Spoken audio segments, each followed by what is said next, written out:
So, good morning everyone. My name is Richard Goodman. I'm the e-learning systems team manager at Loughborough University. I'm here at AUT 2013 and my role here is as lead online conference participation coordinator, which is a bit of a mouthful. Myself and a few other people, including this gentleman to my right, who will be speaking in a moment, are looking after the online conference experience. So some of the sessions are being streamed live across the internet using Adobe Connect.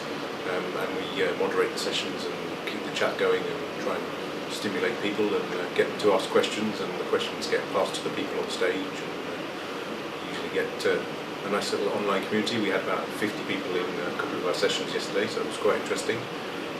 So we'll be talking a bit about that and some of our experiences here at conference. So I'll let this gentleman introduce himself. Thanks Rich, I'm Thom Cochrane, I'm from New Zealand. Auckland, and this is my third AUT. I've actually been here, I think I've been involved in 4, but it's my third actual visit here. It took me 40 hours to get here, so I was pretty tired on the first day. But after a decent sleep, it was nice to get up on Tuesday morning, yes, and get to meet a whole lot of people. So for me it's quite an experience to be able to actually meet people that I don't get to see except online, and I think that kind of leads into the online coordination and participation. For me it's a really powerful way of creating and sustaining community, particularly when I only get to see people on the other side of the world once a year at the most. Being able to keep that sort of communication, that collaboration happening via Twitter, via blog posts, via other online communications, really powerful. And I think that's one of the benefits of doing the online web participation, is it allows us to amplify the conference beyond the people who are physically here, and also to build that community, and I think that's really important. What are some of the key things you've found about the online participation? Yeah, I think it's something that's grown over the last few years, and this feeling of people being online and being able to take part in the conference, even though they're not here, and with things like Twitter and all the other things. And yesterday when I was moderating a couple of sessions, we were taking photos of things that were going on in the room, so people who were not there could see other things that were happening in the room. Yeah, I think it's quite important. You can actually respond almost in real time to requests from people who are not physically there. Yes, and serious requests and silly requests. For example, in Sheila McNeil's session yesterday, she mentioned something about her shoes, and you could see her shoes on the camera feed, so we took a photo of her shoes and posted that on Twitter, and there was suddenly a massive response from people online going, "Oh, see their shoes, it's brilliant." And that's a silly little trivial thing, but it was a good example of how things are different experiences online. And I think in Rachel's session in the morning as well, there was a little difference of opinion about, because she didn't have any slides, and people watching online seemed to be going, "Oh, that's fine, we're really enjoying this," and then the people who were in the room were kind of a bit more, "Oh, we need some visual aids for stimulation." So it was an interesting kind of dichotomy going on there. Yeah, I really enjoyed Sheila's presentation, which is on social media as well.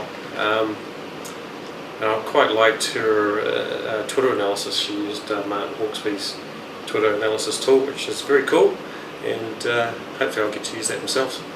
Yes, I've used it for a conference, just kind of building an archive, and the same as it's being used on the conference platform here at AUT. It's a very useful thing just for doing that, as you were saying earlier, visualisation of how people are connecting with each other and who's talking to who, and it keeps all the things, and you get some stats and data. Not always interesting to some people, but can of course also be quite useful for some people to amplify the conference. Yeah, and I think the other key in the mix for social media is mobile tools.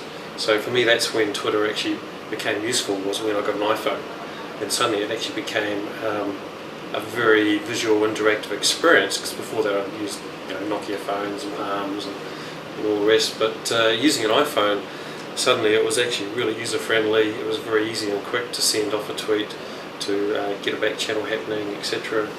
And I think even things like Adobe Connect, which we're using for the live streams, the app on the iPad is really useful. And as part of the moderation, I'll have Adobe Connect running on a laptop, but also on the iPad at the same time, so I can send quick responses off. It's actually quicker to type on the iPad than on the laptop.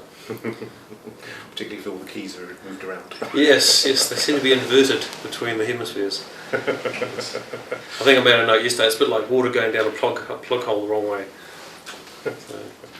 So they say. Yes, I've used the iPhone app as well for Adobe Connect, and that works really well. You just concentrate on one thing at a time as when it's on the screen, but it's still a really useful little experience if you're trying to follow something, maybe on a train or in a coffee shop or somewhere, that kind of thing. Then you can actually still feel you're a part of the conference, even if you're not sat at your desk or sat at your normal workstation. Yeah, allows you to interact on the move, which is fantastic. So you're going to buy an iPhone 5C or a 5S?